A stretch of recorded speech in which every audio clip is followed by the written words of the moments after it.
Okay, Tuesday, August 11th is your Bring Me the News Novak Weather update. And we're going to be talking about a more active now period that's going to be moving in to the upper Midwest as we get into Thursday and Friday. I'd originally thought that most of this week would be dry, but I'm now starting to change my tune and thinking that showers and storms, and some of them could be severe, are going to be dotting our landscape as we go into, it may start here on Wednesday, tomorrow, but then I'm most concerned about later Thursday and Friday. We'll get into that here in just a little bit. This is the visible satellite imagery now for today, here Tuesday. Just look at this beautiful environment over Minnesota and western Wisconsin.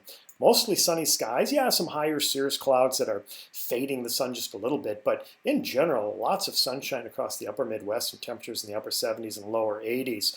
A beautiful day, no doubt about it, for pretty much everyone. Take advantage of it. Again, because I think that our weather is going to go downhill a little bit for the second half of this week. Right now, these are the Cape values currently across the northern plains and upper Midwest. And here's South Dakota. I want you to focus in on South Dakota here, because Cape values are in excess of 40 or 4,000 to 5,000 JKGs across much of South Dakota and Nebraska right now. In other words, this is where the energy is located. Okay, whenever you start getting values in excess of 3,000 JKGs from a Cape value standpoint, that means that there's a ton of energy, or at least potential energy, to tap for any storm system or any disturbance that moves in to this rich environment. And that's why I'm thinking storms are going to develop over the heart of South Dakota and portions of Nebraska as we get into later this evening and overnight.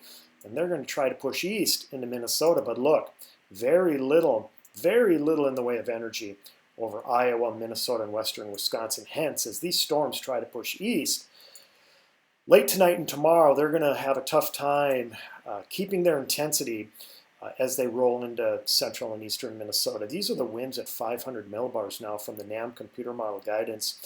And this is late tonight and early tomorrow morning. And again, these are the winds at 20,000 feet. And I want you to focus on what's happening here in southwestern Minnesota.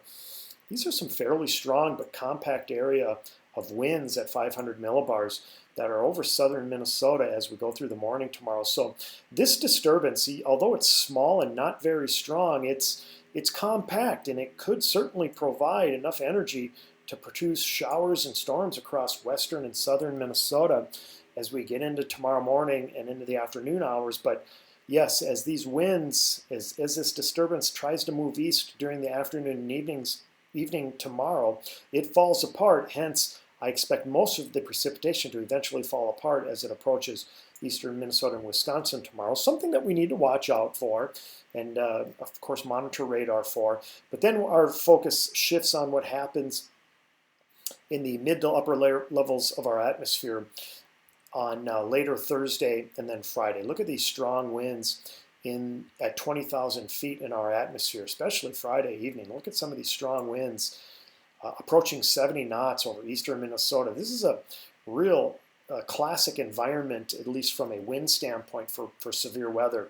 So I think we're going to need to watch out for that, especially as we head into later Thursday and Friday, due to the strong winds in the middle and upper layers of our atmosphere, even in the lower layers of our atmosphere.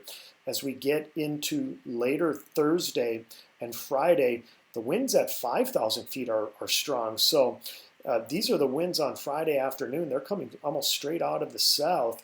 And then you couple that with the winds coming out of the west and northwest at 500 millibars. And yes, you're getting that classic twist in our atmosphere that is indicative of storms that could maintain intensity and certainly have some organization to them as we get into Thursday and Friday of this week. Now, take a look at the Cape values as we head into Thursday, and this would be as we get into Thursday morning now. And I want you to focus on this, because look at how the Cape values are pretty strong out in western Minnesota and the eastern Dakotas on Thursday morning. That tells me that we may have a batch of some strong thunderstorms that would develop near and on the nose of these Cape values as we go into Thursday morning. In fact, as we look at future radar, and let's rewind this a little bit, and let's focus on, well, first we'll look at what we expect to have happen as we get into later tonight. You can see thunderstorms developing over South Dakota late tonight. they're going to attempt to push east into southwestern Minnesota tomorrow morning.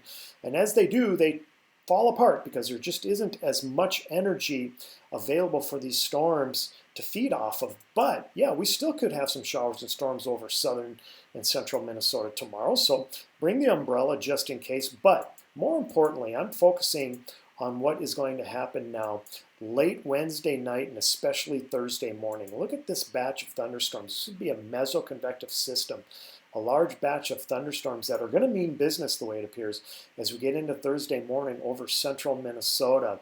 I think that is going to be our first opportunity for severe weather over a good chunk of Minnesota would be Thursday morning. And then as these storms try to push east and southeast Thursday afternoon, they lose their punch. And then we focus on what happens over the eastern Dakotas and northwestern Minnesota. This would be later Thursday evening. That would be then the next round of storms that would threaten Minnesota late Thursday night and then into Friday. So yeah, an active weather pattern appears likely here as we get into the second half of this week. So take advantage of this evening. Take advantage of tomorrow, because again, I think much of the day tomorrow hopefully should be dry because yes, thunderstorm potential as we head into especially Thursday and Friday. That's your Bring Me the News and Novak Weather update. I hope everybody has a fantastic evening. Take care.